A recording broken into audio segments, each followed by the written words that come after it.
So, overcoming chronic mycoplasma infection. Now, this is the part I believe everyone was waiting for. Now, I don't necessarily support everything discussed here in this section of this article, but what I will do is cover some of the things that I do agree with, and then I will give you what I feel is one of the best remedies for dealing with chronic mycoplasma infection. So it says here, the nature of mycoplasma makes it very resistant to conventional therapies. Mycoplasma does not have a cell wall, rendering several classes of antibiotics as completely ineffective.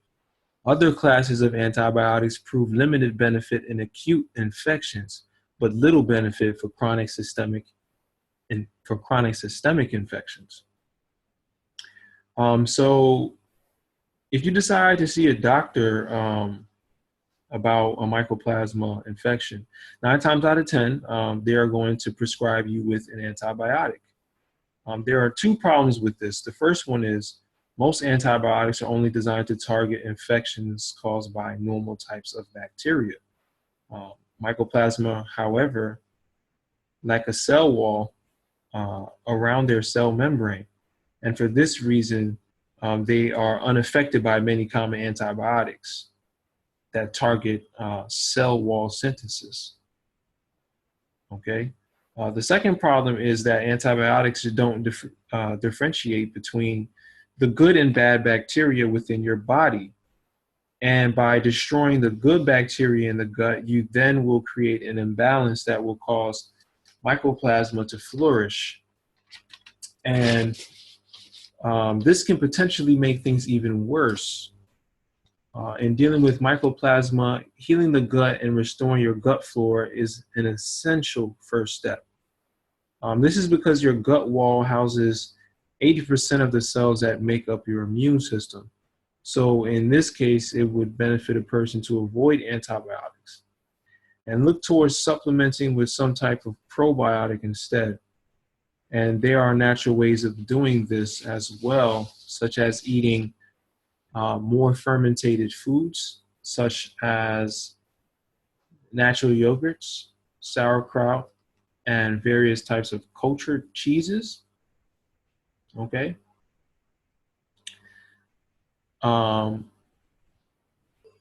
And these foods will help to, restore your gut flora and also add a lot of other health benefits as well. Now, the best alternative is supporting the natural healing potential of the body.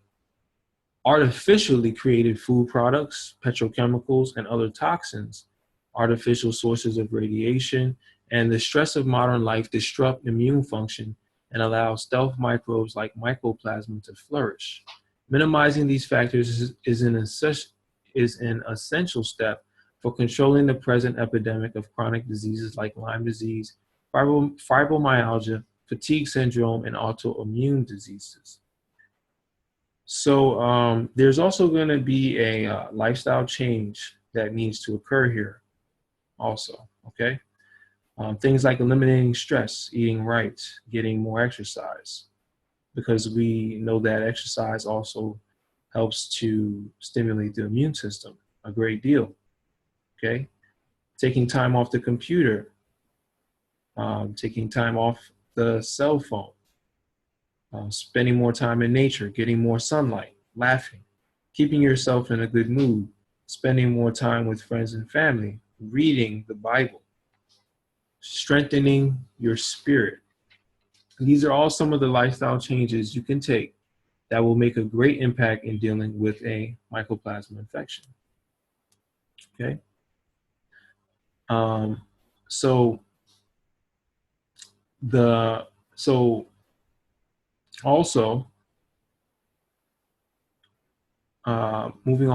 Moving back to the article here, adequate nutritional support is very important for chronic mycoplasma infection. Replacing the nutrients that mycoplasma scavenge is essential for recovery. Sometimes this is, let's stop right there, okay? And let's highlight some of the things here that is important. Okay, so because Mycoplasma can act as a parasite in a person's body, feeding off of the things that we feed on, it is important to replace the vital nutrients that may have been lost, as this will be essential for a person's full recovery. And one of the best ways we can do this, in my opinion, is supplementing with a miracle food known as moringa. Moringa is one of the most nutrient-dense foods on the planet, and it will greatly aid in restoring and repairing the body from mycoplasma infection damage. You can also supplement with foods like wheatgrass. And wheatgrass will supply the body with essential vitamins, minerals, antioxidants, and amino acids, but most importantly, it is a powerful detoxer, especially of the blood and liver, which is vital for recovery. It is also important to pay attention to key minerals such as magnesium and zinc, which tend to become low in times of severe stress and chronic illness. Okay. So sometimes this is challenging because of damage to the gut. Food sensitivities, including lectin sensitivities, must be addressed. The recovery diet must be rich in helpful fats, protein, and low in carbohydrate. Natural anti-inflammatory substances such as ginger that suppress mycoplasma and heal the gut are important. Okay. So as we can see here, once again, diet is very important when recovering from this type of infection. Food is medicine.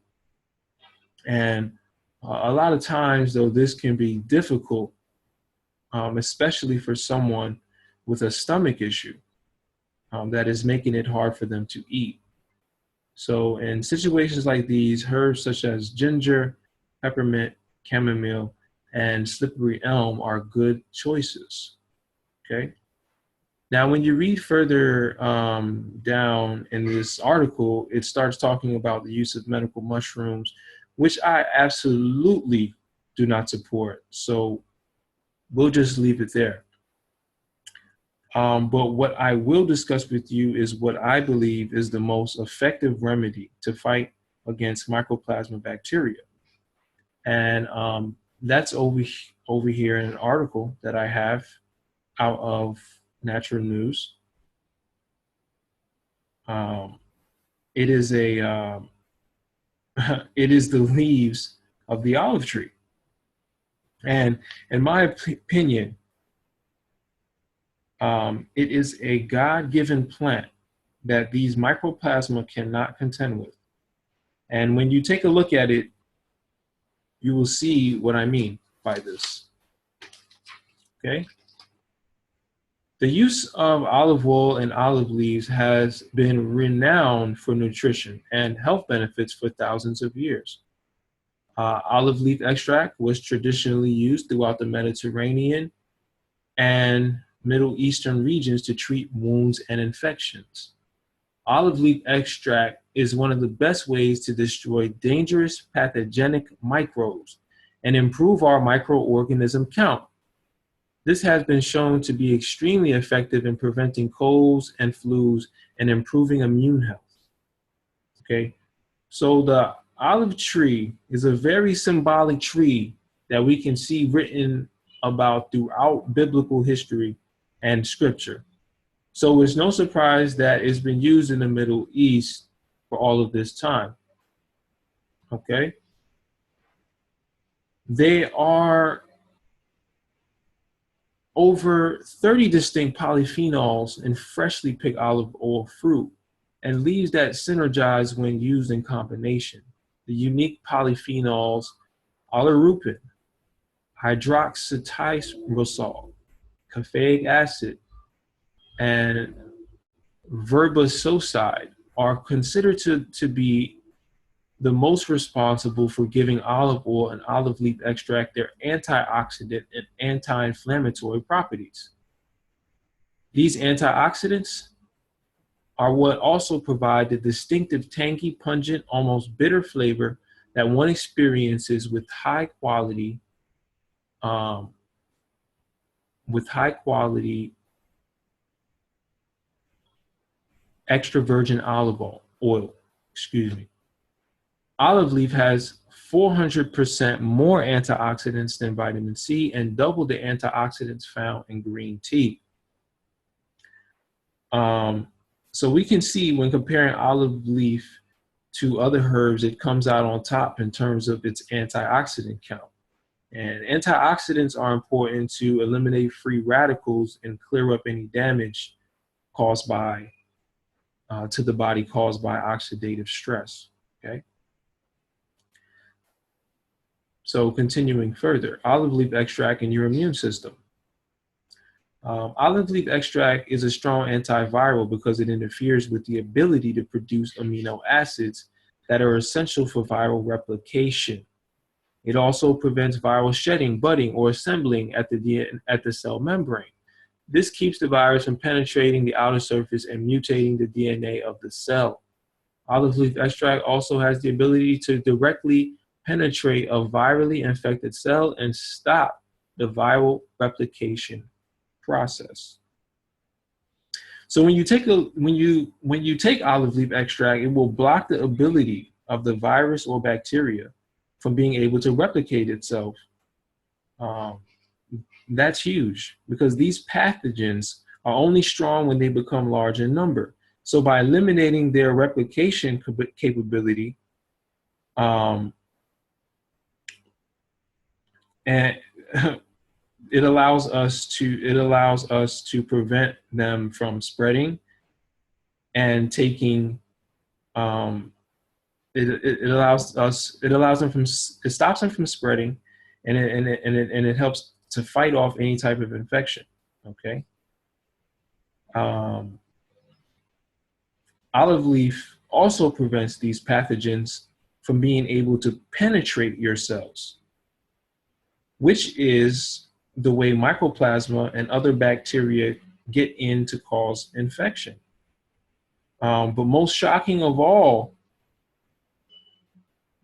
is the olive leaf's ability to directly penetrate a virally infected cell, okay, and destroy any pathogens that may have already gotten in there beforehand. Okay, so in vitro studies have found that olive leaf extract is effective against over 50 common pathogenic organisms, including viruses, bacteria, fungi, and protozoa. This list includes herpes, influenza, polio, salmonella, candida, and Coxsackie, A21. The famed biochemist Arnold Takemoto said, "I have yet to discover another herbal substance that accomplishes antimicrobially what this substance achieves." So this is what I mean when I say that the olive tree is a God-given plant. It fights viruses and bacteria on so many different levels. And this is what the olive tree does on a regular basis to protect itself and its fruit from microbial attack in nature. Okay. So this is why it's able to live so long. Okay. Some of the oldest olive trees are recorded at being over 3,000 years old. So we can also share the benefits of this tree if we take it in the form of the tea. Okay. So olive leaf inactivates pathogenic organisms. Olive leaf extract has the ability to inactivate pathogenic bacteria, yeast, and viruses without harming the healthy microbes in our gut and mucous membranes. Medical antibiotics wipe out both good and bad microorganisms, which lead to a disastrous internal microbial environment. Olive leaf extract acts as a powerful antimicrobial, but selectively targets pathogenic strands. So with olive leaf, you can get all the power and more of an antibiotic without harming a single friendly bacteria cell in your body. Okay? Now take a look at that. According to Zest Life, research indicates that olive leaf extract may be a true antiviral compound, as it appears to selectively block an entire virus-specific system. Because of this, it may be useful when looking to fight influenza, the common cold, or EBV, and other viral infections. Okay. So that's all that I have for you in this video. Once again, this is the Quest for Health. If you found this information helpful, feel free to thumbs up, subscribe, and leave a comment below. All praises to God and peace.